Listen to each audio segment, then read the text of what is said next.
Hello. Hello. How are you doing? I'm very well. Yourself? Good. Let me turn on my video. Hey, you okay with me recording this?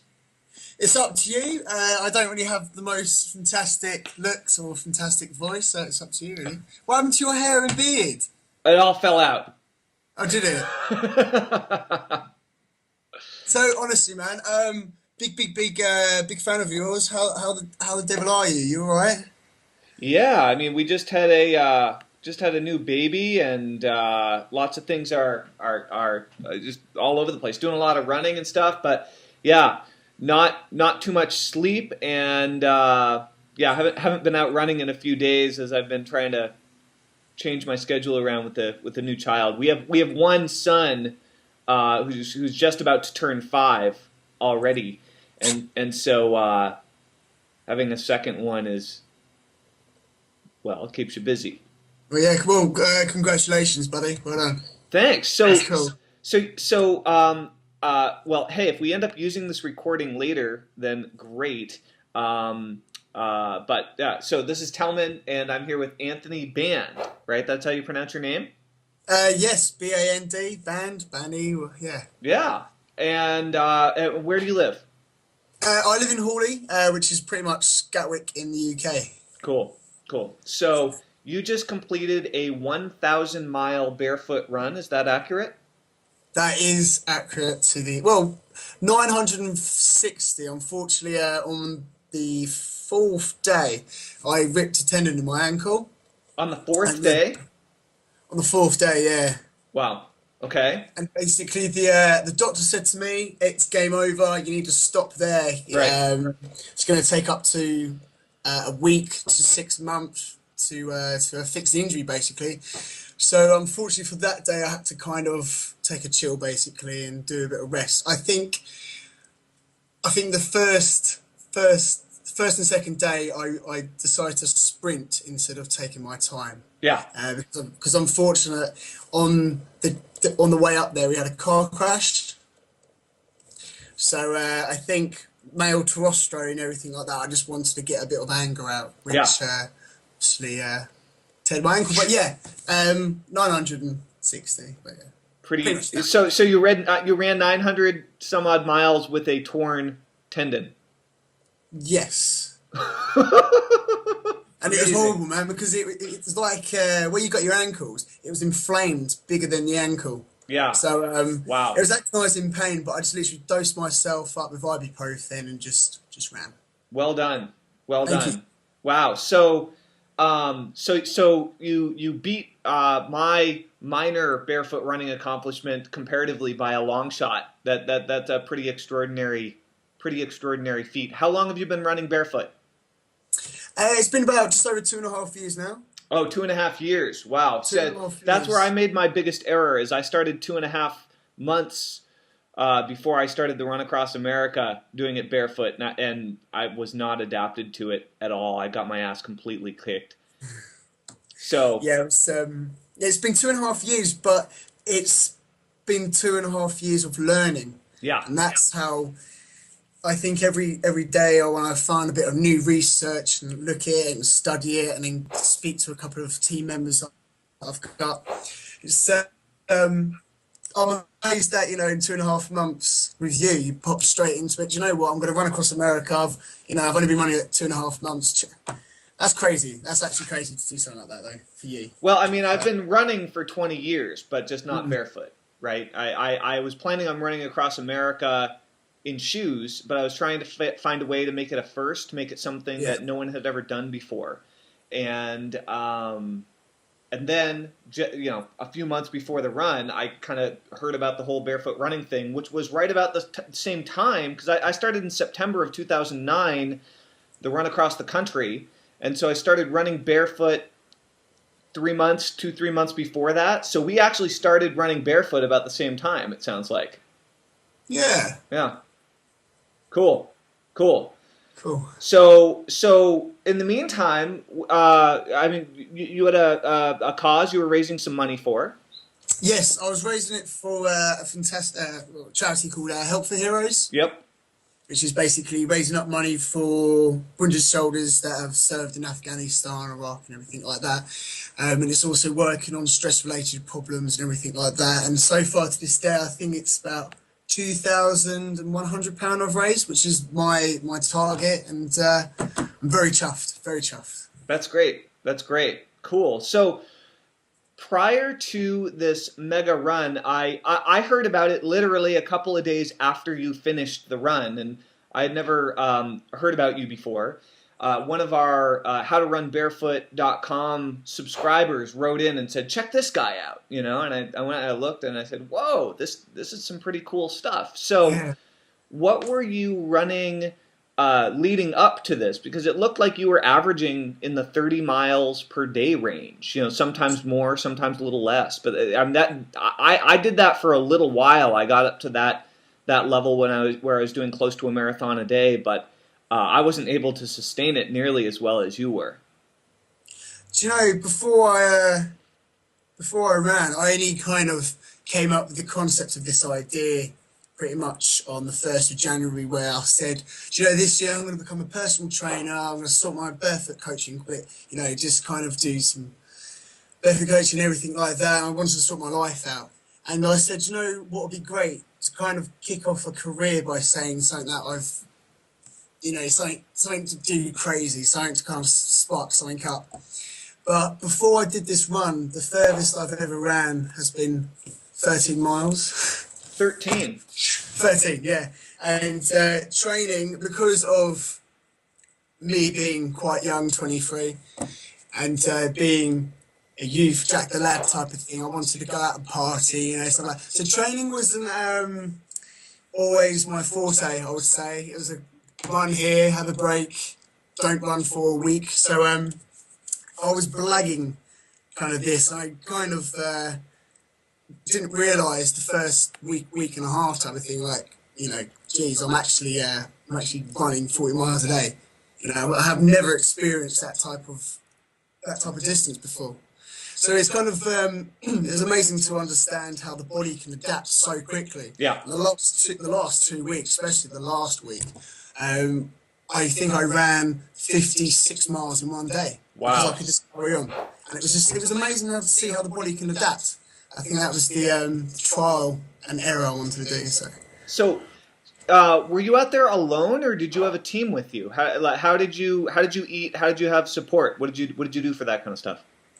I had a support team. I had my dad for the first 2 weeks, my girlfriend and her sister for the third, and then both my sisters for the fourth. So I always had some sort of protection there. So if it rains, they tuck my jacket. If I need like a Snickers, a Mars bar, seeds or anything, I've always got some sort of support team there. Because the thing is, roads today are very dangerous. Yeah. And there's a lot of blind corners on the road. So when me and my dad had the car crash, basically, we felt, I think we might have to call it a day. So I packed my bag up and I was going to go on my own. And that was during the run. I mean, one of the days you were running, there was a car accident? It was on the day up there, the day before I start. Oh, wow. And we wrote off the car. Yeah. So it was a big wall in our way, basically, and we kind of had to think about what's going to happen. But I was literally going to pack my bag and go for the run myself. But I think you always need a support team there. You never know what's going to be around that corner. So yeah, support team all the way. And I had a few barefoot runners along the way with me. They've been following me on Twitter. And everything like that. But no, it was absolutely amazing to see barefoot runners and normal runners along the way, which was really fantastic to hear their story and my story. And it was definitely all about the people, I found, with the run. It's all about the people. Yeah. People make it happen. And, when you meet someone and they kind of give you the strength and power to run a bit more faster, it was amazing. It really was. So where did you sleep? Did you just find hotels to sleep in or bed and breakfasts along the way? Or what was the situation for sleep? I would love to say 5-star Hilton hotels. Yeah, right. Not when you're out there. When you're out there on roads that you can actually run on barefoot. I don't know where you were, but where I was, there were a lot of really bad hotels. There was we've got like a hotel chain out here called Travelodge, Yep. and do you know what? I they're good. You know, they've got a shower, they got a toilet, they got a bed, and some Travelodges are very very nice. Yeah. I would probably say at least about 80% were Travelodges. So comfort was always there for me, and there was a few B&Bs and a few hostels, and it was great. I wished, I actually kind of felt that the hostels were better Yeah. than the Travelodges because of the people there. Right. Right. So I did stay in nice places, which was good. Cool. Yes. Cool. So, so now are you a full-time personal trainer? Is that your deal? Is that what you do in the meantime? Yes, been a fitness instructor since I was 16, and I wanted to learn about the industry. And I've only qualified as a personal trainer this year because I wanted to understand the do's and don'ts and the pros and cons. And it was kind of this year where I wanted to kick start basically barefoot coaching. Yeah. And luckily, Vivo have helped me out for the course. And that kind of, there's a lot of pros and cons about should there be courses for barefoot coaching or not. But it's kind of nice to, I've gone around to meet barefoot coaches and kind of listen to how they teach and stuff like that. And that's very interesting. Well, I mean, barefoot running is a lot different than running with shoes on, and there are plenty of books and courses and coaching programs and everything else for regular running. And if nothing else, I found that, hey, if you want to run barefoot and you don't want any coaching, don't get any coaching. Yeah. You know, if you want some help, ask for some help. You know, it's pretty straightforward. Yeah, a lot of the hardcore barefoot runners that started without coaches or whatever get really up on their soapbox preaching the gospel that you know, nobody should be, you know, charging money to help people learn how to run barefoot. And the reality is most people won't get out there and do it on their own by themselves because it feels weird. It's kind of embarrassing. People look at you weird. They make strange comments. You don't know if you're doing it wrong. It hurts. You know, so well done. But the thing is, at the end, you know, the clients that I've had for barefoot coaching, I've taught them all for free because, you know, I don't feel like I should ask for money yet. Now, the way that I've taught myself over the years and spent a lot of money to understand barefoot running, you know, we all need to make a living at the end of the day. That's right. So I think it depends the type of person you are. I think towards the end of this year I'm going to start asking for payment because I really need some money. Yeah. You know, don't we all? But that is a bit of an argument that's going at the moment, especially in the UK. Should you pay for it? Should it be free?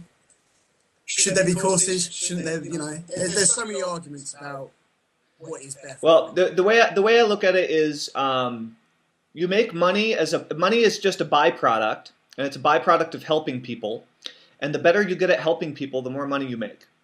And the problem is that most folks that have an aversion to money actually are pretty ineffective at helping people. They usually complain about the people that are really good at helping people. So keep helping people one way or the other, whether you're doing it for free, whether you're charging people. You know, it sounds like you're doing some great work. That's awesome. Yeah, and I just started, you know, in running this 1,000 miles barefoot run, you know, my ultimate aim was to run 99% barefoot. But with today's roads and paths, unfortunately it didn't happen the way I wanted to. So I spent most of the time running in Socquas. I don't know if you've heard of them. You know, I think you typed something in about that on Skype one day. Is it they're like a barefoot running shoe that's like a neoprene or something? They are. These beautiful. Do you know what? I ran a couple of miles in Vivos, and unfortunately to me, I didn't have the proprioception basically when you run. Yeah, you wanted to be able to feel it. These are so. There's nothing to them. They're just wow. Yeah.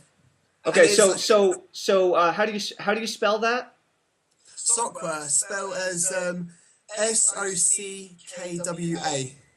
Okay. And so what percentage of your run did you do in Sacras versus full barefoot?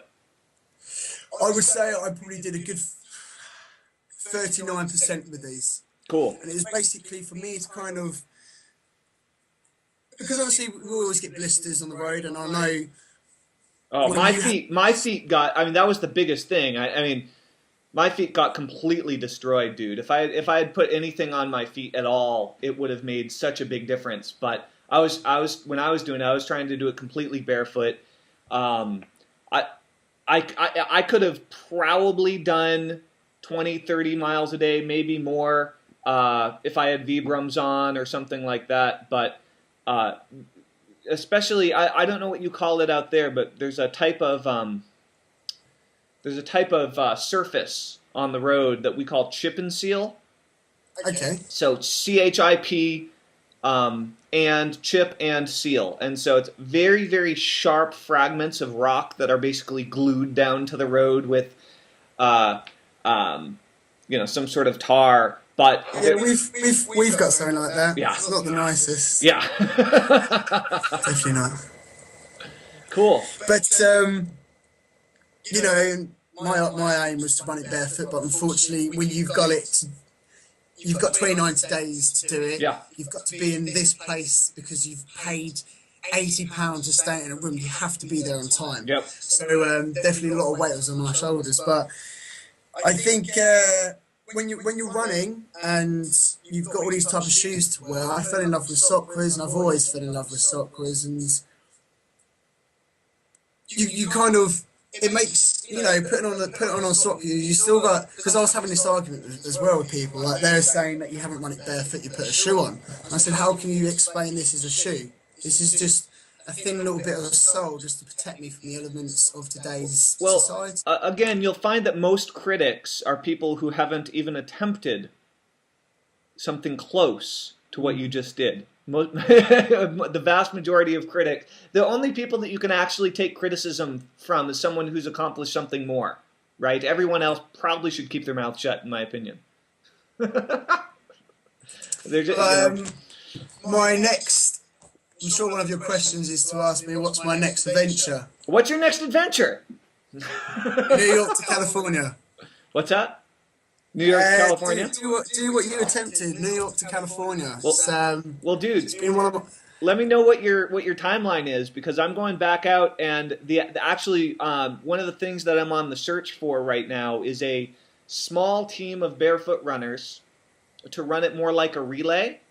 And if any one of them can make the entire trip, including me, then great.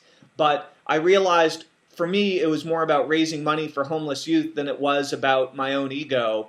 But I let my own ego get in the way when I planned the trip. And as a result, I got injured, and the whole thing went down.